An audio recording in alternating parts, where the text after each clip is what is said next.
Uh, well, of course, there's all kinds of talk about bringing back lockdowns and all sorts of things, face coverings, and you name it. Now they're talking about bringing all this back. We had this go around before. Uh, it was stupid then, and it's stupid now, too. Basically, it was stupid, it's still stupid. What was stupid is still stupid. Basically, that's what it boils down to. You know, in this country, Canada, we were throwing Christian pastors in jail for opening their churches. Yet striptease parlors and casinos were allowed to operate. For some reason, it was considered essential that a man be able to go, and because he's deluded into thinking that he's going to become rich at a casino, which very rarely happens to anyone, he can go down there and waste all his money at the casino. Look, if that's what you like to do, I have no issue with it. If it's your money and so on, and you enjoy that sort of thing, fill your boots. But what gets to me is that, the government said that was an essential activity, but a church was not. That was non-essential. Or, a man could go down to the striptease parlor and look at naked women. Again, like, I'm a man. I appreciate the female form. I get it. It's not that I don't understand. It's a strong thing to sex drive. And I understand male curiosity about women and so on, men being curious about women and so on. It's not like I don't have any of that in me.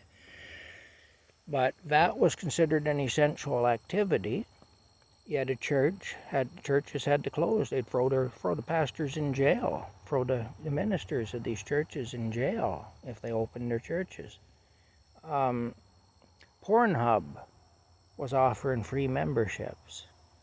I didn't see any colleges or universities offering free courses, free online courses. I didn't see any of that. It was all stuff like that. Look, if you were out in Ontario, if you were out on the road in your car, there was all kinds of this went on. The police would pull you over. This happened to people that I know. The police would pull you over, and they'd ask you for what reason you were out and about. Well, there were a few things that were considered legitimate excuses. If you were in what was called a essential occupation and on your way to your place of work, or on your way home from your place of work, that was considered an acceptable reason to be out and about. Also, if you were going to buy groceries, if you were going to if you're going to a medical appointment or to the hospital because of an emergency, although they discouraged us from going to hospitals for any reason other than that we had the C, the cough. But if you were going up for something like that, that was considered acceptable as an excuse to be out and about.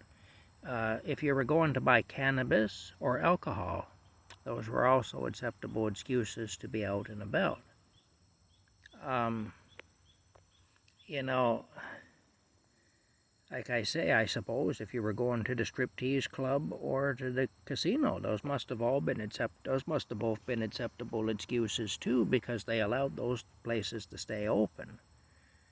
All the small businesses pretty much had to shut their doors. The big box stores were allowed to stay open. But, if you ran a Walmart, you could stay open. A Walmart could stay open. But if you were like, Jerry's Corner Hardware Store or something, you had to shut your doors because you weren't essential and you were a potential super spreader place. People going into your store might be spreading this thing, we can't have that. But instead, we'll have one place to shop where hundreds and hundreds, maybe even thousands of people, depending on where you are, whether you're in a small town or a city, are going to go through that place every day. Like I say, there were so many things that didn't make sense. And then we had them contradicting themselves. We caught them in lies. Fauci got caught in so many lies and then so many contradictions. Our prime minister behaved reprehensibly throughout the whole thing, pitting people against each other and all kinds of weird rhetoric, saying anybody who refused to get the jab in the arm was a misogynist and a racist and was a science denier, and he even went so far as to say they take up space and we shouldn't tolerate them. Well, I mean, how are you going to go about preventing a human being from taking up space? I'll leave that to your imagination. There's only one way I can think of. And even then they'll take up space. They'll just take up space in a little urn on somebody's mantle or, in the ground, basically. But here's the thing. It's a nightmare that all this is coming back. And the thing is, they've learned from the last time.